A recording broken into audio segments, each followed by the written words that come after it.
Hello friends, আজকে তোমাদেরকে একটি জিনিস দেখাবো। দেখো,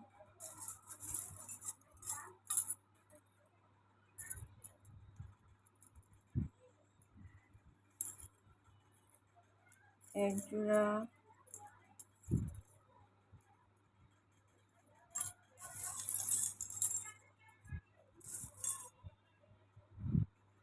এক জোড়া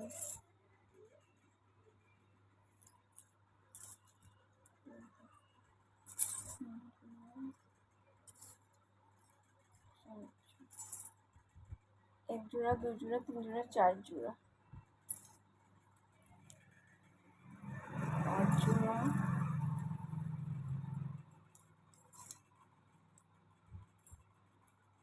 ছয় জোড়া, সাত জোড়া,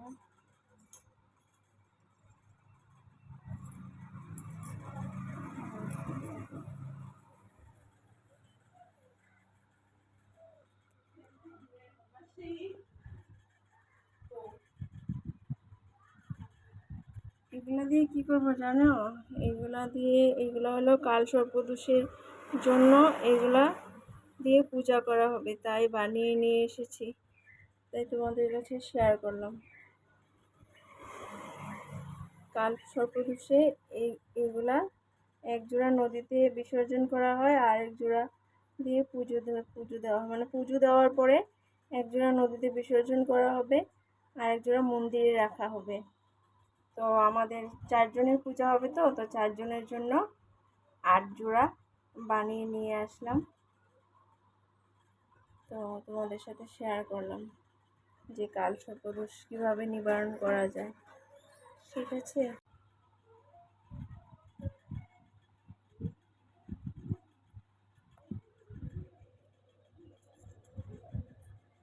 হাতে নিয়ে দেখেন পুরো সামনে থেকে।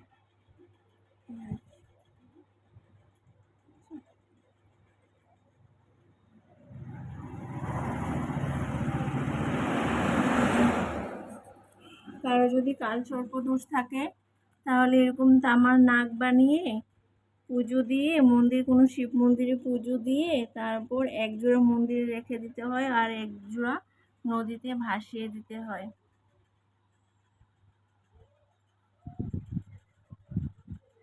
তারপর আমরা চলে গেলাম শিব মন্দিরে, সেখানে আমরা পুজো দিলাম।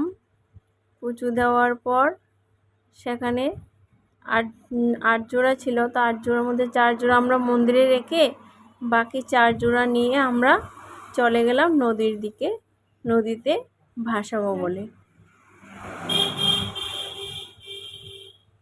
এটা হলো শিব মন্দির, এখানে আমরা পুজো দিয়েছিলাম। তারপর আমরা চলে গেলাম নদীর দিকে, নদীর ঘাটের দিকে। আজকে যেহেতু নাগপঞ্চমী ছিল, নাগপঞ্চমীর দিন মানে কাল সর্পদোষের মানে পূজা করাটা খুবই ভালো।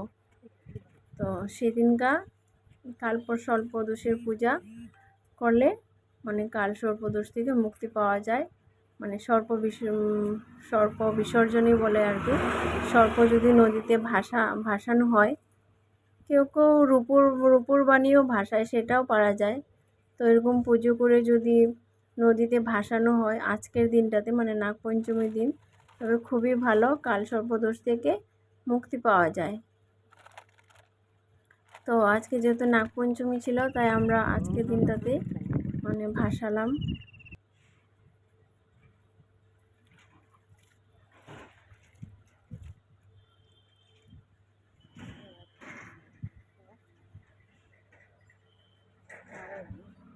এখানে আটকে গিয়েছিল, তো মা আবার সেখানে গিয়ে একটু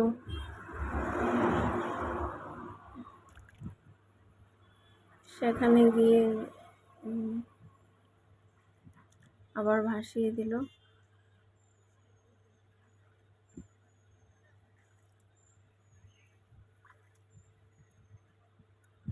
তো ভিডিওটা যদি ভালো লাগে থাকে তাহলে লাইক, শেয়ার, কমেন্ট অবশ্যই করবে।